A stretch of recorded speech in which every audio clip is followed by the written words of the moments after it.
ఈ రోజే డౌన్లోడ్ చేయండి. మీ ఫేవరెట్ షోస్ చూడండి. బాధపడ కేదార్, యువరాజ్ అలా మాట్లాడడం మనకు కొత్తేం కాదు కదా. ఆ మాటలు మనం ఈ రోజు వింటున్నవేం కాదు కదా. నిన్ను ఈ ఇంటి బిడ్డగా అంగీకరించడం కోసమే మనం ఎన్ని అవమానాలైనా భరిస్తున్నాం, ఎంత బాధనైనా దిగమింగుకుంటున్నాం. నువ్వు ఈ ఇంటి రక్తమే అని ఒప్పుకునే రోజొకటి ఖచ్చితంగా వస్తుంది కేదార్. ఆ రోజు కోసం ఎదురు చూద్దాం. విన్న మాటలన్నీ వదిలేద్దాం. ఇప్పుడు శ్రీవల్లి గురించి కూడా ఆలోచించాలి కేదార్. అత్తయ్య తనని తన కూతురుగా ఒప్పుకునే పరిస్థితి కనిపించట్లేదు.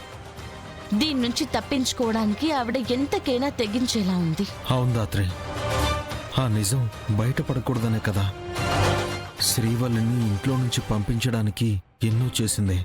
ఇప్పుడు ఆ నిజమే అందరికీ తెలిసిపోయాక పిన్ని జీర్ణించుకోలేకపోతుంది. ఒప్పుకుంటే తప్పు చేసినట్టే అవుతుందని ఆ మాట చెప్పలేకపోతుంది. తప్పకుండా ఇందులో నుంచి తప్పించుకోవడానికి ఇంకా ఎంతకన్నా దిగజారే అవకాశం ఉంది. మనం జాగ్రత్తగా ఉండాలి. శ్రీవల్లి పరిస్థితి చూస్తుంటే బాధగా ఉంది దాత్రి.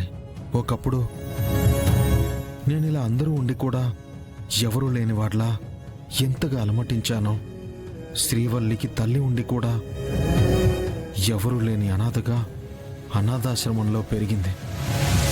మా ఇద్దరి జీవితాలు ఒకటేలాగా అనిపిస్తున్నాయి దాత్రి.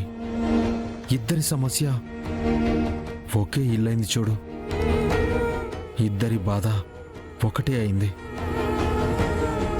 శ్రీవల్లిది కొంచెం బెటర్ కేదార్. అత్తయ్య గారికి శ్రీవల్లి అనే ఇంకో కూతురుందని తెలిసినా మావయ్య గారు మంచి మనసుతో యాక్సెప్ట్ చేశారు. చివరికి యువరాజ్ కూడా శ్రీవల్లిని ద్వేషిస్తాడు అనుకుంటే చెల్లెలిగా యువరాజ్ కూడా ఒప్పుకున్నాడు. అవును దాత్రే, నాకే అదృష్టం ఇంకా దక్కలేదు. ఆ క్షణం కోసం ఎదురు చూడక తప్పదు. శ్రీవల్లికి పిన్ని తప్ప అందరూ ఒప్పుకున్నట్టే. తనకి ఇద్దరు అన్నలు, ఇద్దరు అక్కలు ఉన్నారు. తను అదృష్టవంతురాలే. నీకూడా ఉండే ఉంటారు కదా కేదార్. ఎలా చెప్తున్నావు దాత్రే? ఆ రోజు మీ అమ్మగారి ఫోటో రోడ్డు మీద చూశాం కదా. మీ అమ్మగారి ఫోటో కేదార్. ఆ బ్యాగ్లో మనకి అమ్మాయి బట్టలే కదా కనిపించాయి.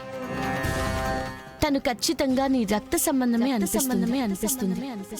తల్లి కాబట్టే ఫోటో పదిలంగా తనతో తెచ్చుకుంటుంది. తన వాళ్ళెవరైనా ఉన్నారని చెప్పి ఆశతోనే తిరుగుతున్నట్టుంది.